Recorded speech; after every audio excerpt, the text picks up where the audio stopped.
We're joined today by Roger LaMay, General Manager for WXPN. Federal funding for public media was eliminated through the Rescissions Act that was signed in July. Why was this funding eliminated?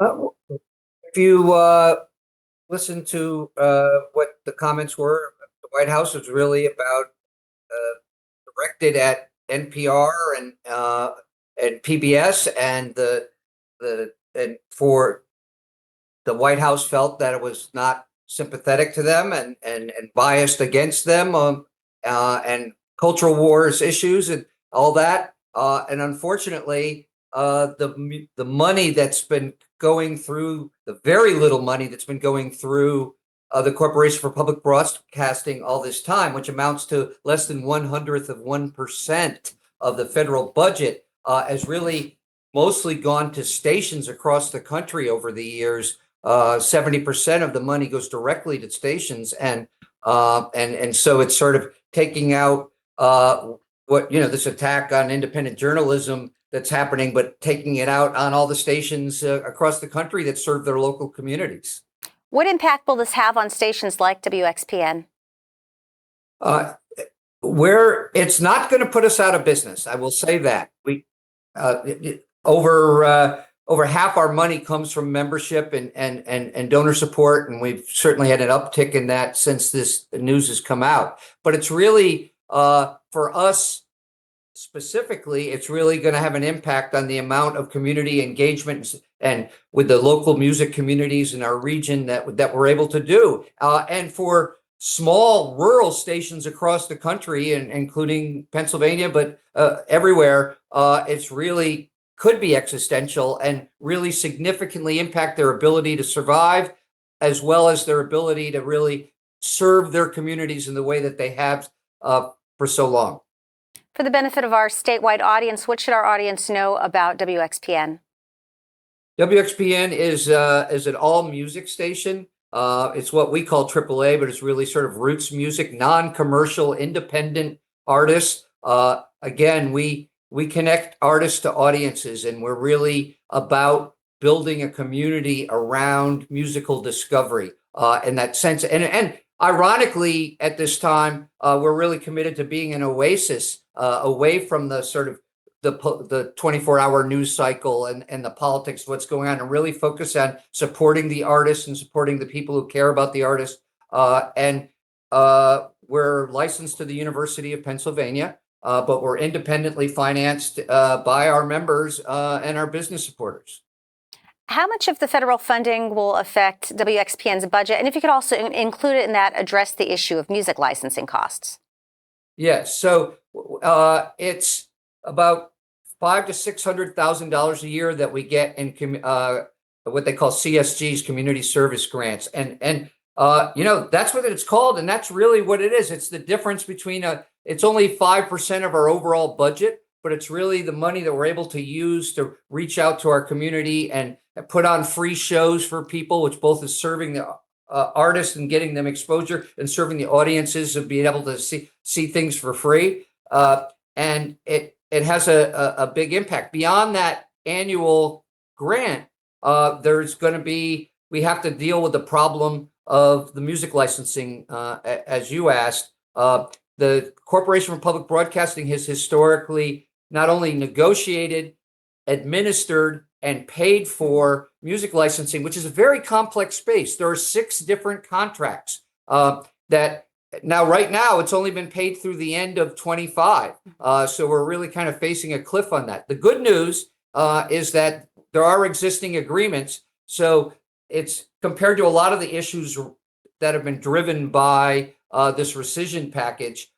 This is fairly clear cut. We need to find another entity, which we will, to administer the contract. And then we have to find the $10 million or so a year that enables public media, public television, public radio to have music, not only to play music like we do, but also the way they use music as part of all of their programming. So I'm optimistic that we will find a way to get there because the need is clear cut, but it's a significant potential additional cost for the stations involved. What value does public media provide that you don't get from commercial outlets? essentially in that it's non-commercial. There's a fundamental difference between non-commercial media and commercial media. And there's wonderful commercial media, but at the end of the day, it's about how do you make a dime instead of a nickel, is really their mission. Our mission is how do we best serve our communities? How do we get them the information they need in the case of the news stations? How do we connect them to the artists that they might not know about because they're not mass popular artists? In the case of music, and how do we bring people together and convene them together across political differences, whether it's around music or whether it's around information. What are outlets like WXPN doing to solicit funding and donations to help make up for some of the loss?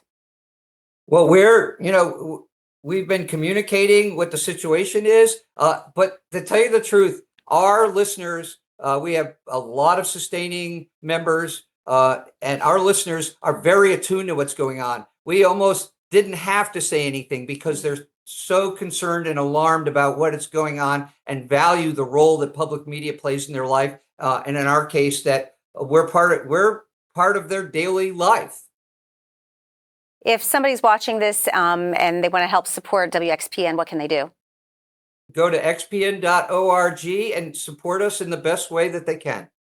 As the media landscape has changed in recent years, for example, the print outline has kind of changed. Instead of journalists working for newspapers that are dependent on selling print copies, there's a transition of journalists working for nonprofit organizations like a Spotlight PA or Pennsylvania Capital Star, which are now funded through grants and other entities as a nonprofit. Do you see other media entities such as radio or television going in that model?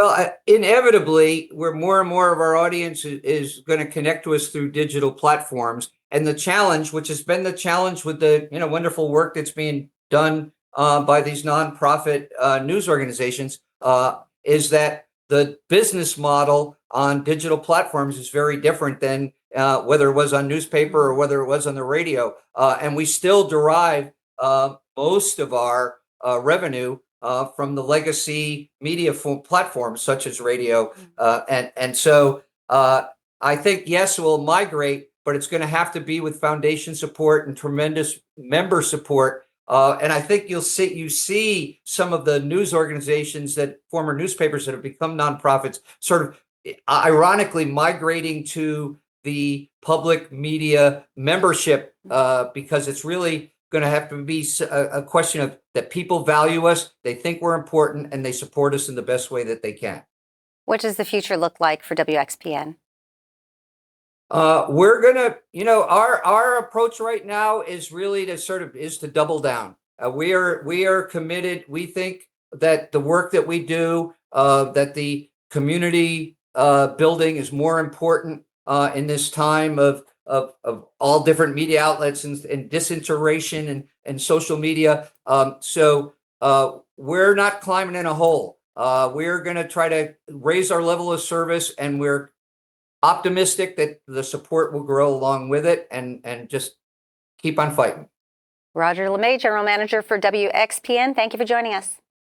Thank you for having me. It's an honor.